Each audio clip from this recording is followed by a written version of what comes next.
I write to keep from going mad from the contradictions I find among mankind, and to work some of those contradictions out for myself. Michel de Montaigne. You're listening to Writing Roots, brought to you by Aspen House Publishing.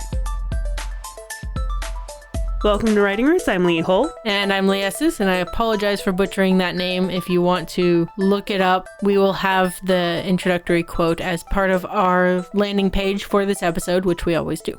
Yeah, neither of us speak French, and that is a very French name. We apologize. Today we are talking about contradictions in writing. Especially when I'm looking at new authors trying to be floral with their writing, they end up accidentally contradicting themselves in a way that confuses the sentence. This sometimes lines up with what we talked about in our last episode when you have your descriptions and you're using competing metaphors. But there are a lot of other ways that you can contradict yourself in the same sentence.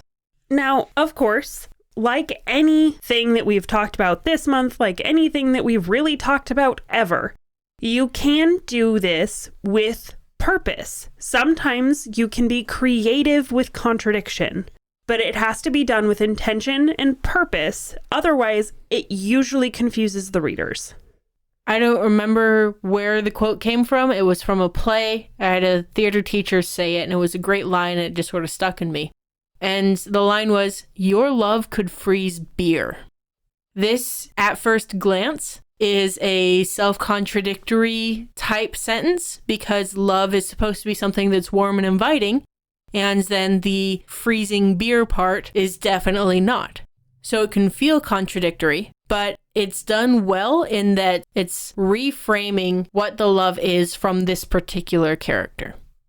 This is that good creative contradiction that actually does a better job of telling us how the characters feel, how they view each other, without spending a lot of time trying to explain it. So what are some things to keep an eye out for to notice if you're self-contradicting? One of the things for me in particular is the mood of a sentence, the mood of a scene, the mood of a story. You want the mood to stay consistent, which means your adjectives, your adverbs, all of your descriptions need to lean into that mood. So if a scene had a color palette that was very cold colors, your whites and grays, and then suddenly you throw in hot pink, that's kind of what you're doing when you're throwing in a description that doesn't match the mood. If that's your intent and your purpose, that's fine.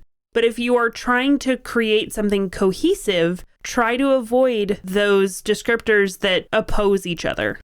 Yeah. Our whole goal for this episode is not that you never use contradictory, but you recognize when you're using them and you use them with intention. Also keep in mind that every descriptor that you use should enhance the other descriptors in the same structure.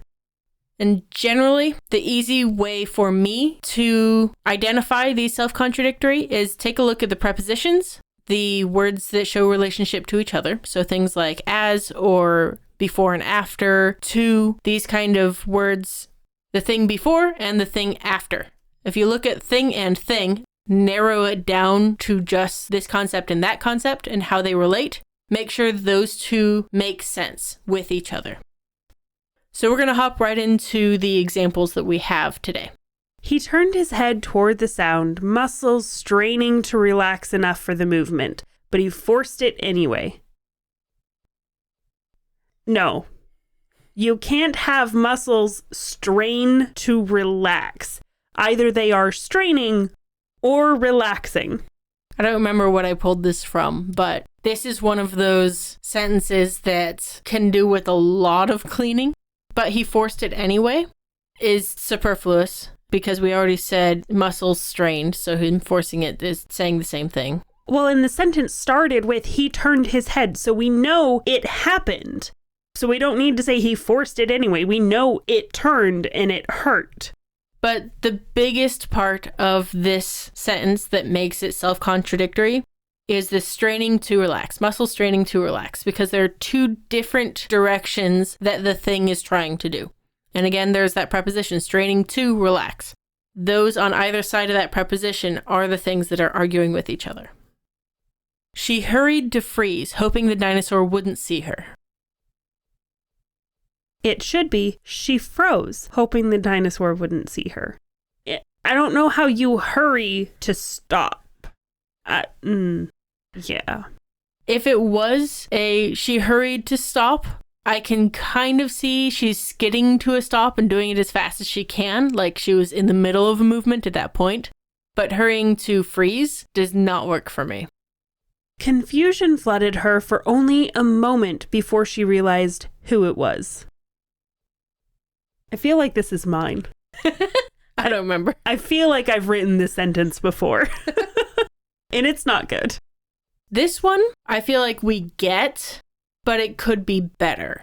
So this is one that if I had already berated the author I was editing enough, I would probably leave alone. It's not that big a deal.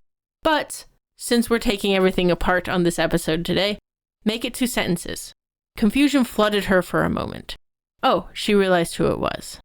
Having those happen as 2 separate beats and taking out that before makes the whole thing flow a little bit smoother instead of trying to connect them in 1 sentence.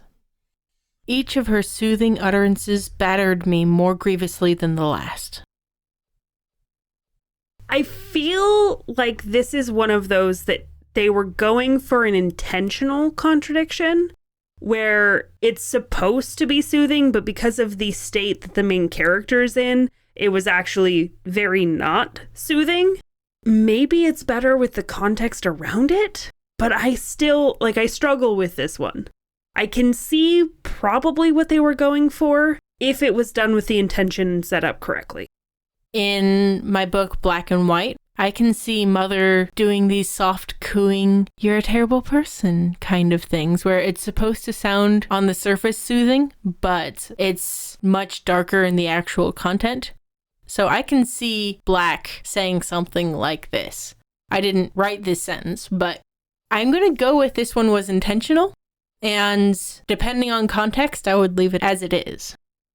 Sea and sky were a single ash-gray thing, and the sands of the beach, which on March nights glimmered like powdered light, had become a stew of mud and rotten shellfish.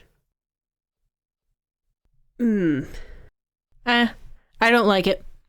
I don't mind this one. Again, I feel like this is one that should be broken up into 2 sentences, maybe 3. But I see what they're trying to do. I would make a couple of minor modifications. Like the sands of the beach, which usually on March nights glimmered like powdered light, had instead become a stew of mud and rotten shellfish. It does a good job of conveying that it should be nice and pretty, but it's really gross right now. Yeah, if I were to break it up into 2 sentences, I would take the on March nights it glimmered like powdered light. But first of all, I don't know why March is an important thing here. So in childhood, it glimmered like powdered light. But now it was this ash gray thing that had become a stew of mud and rotten shellfish. So not contradictory. It passes our test for today, but we don't like it. The reason why it passes our test for today, because it's comparing the past with the current. They're talking about 2 different times instead of saying it's both at the same time. And I think the imagery, the mood that they're going for with the current timeline, with the sea and sky being a single ash gray thing, really worked for this story. It was meant to injure her like he was spilling a secret, and in a way he was. It was just something nobody talked about, but everybody knew. I don't know how injuring and spilling a secret, like that to me feels like a contradictory connection. I don't like that one. The one character who is normally friendly toward point of view her says something to embarrass her and to needle her, something that's specific to only her. And in a way he is completely useless. We can take that out. Yeah. You can convey that idea with something that meshes together and probably not use as many words. Yeah. Or make it a little more intimate. This is a telling instead of showing kind of moment where she stops herself from responding back with her talking about his most embarrassing moment of his life or whatever. So instead of anything that's written here, have her stop herself from snapping back with committing the same injury to him that he committed to her. Yeah, I think the way to rephrase this, if you want to have that same imagery of an injury, then you do the words were meant to injure her like a knife to the throat. Like something where you're not actually doing any harm, but it is something dangerous, something holding her hostage in a way with words. Yep. There's a definite better way to phrase that. This one is contradictory in that it's misaligned more than it's directly opposed, but still not a great sentence. No. It's okay. We're together going to be throwing ourselves under the bus a lot this month with our own writing. At the end of this week, actually. Yeah. So if you want blackmail, stay tuned for our bonus episode because we are going over some of our earliest writings. Oh, it is gold. Dripping with gold. Liquid gold.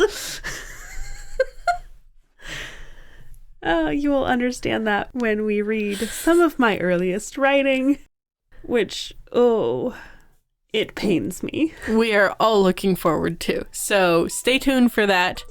You're 2/3 of the way through Nano. You've got this.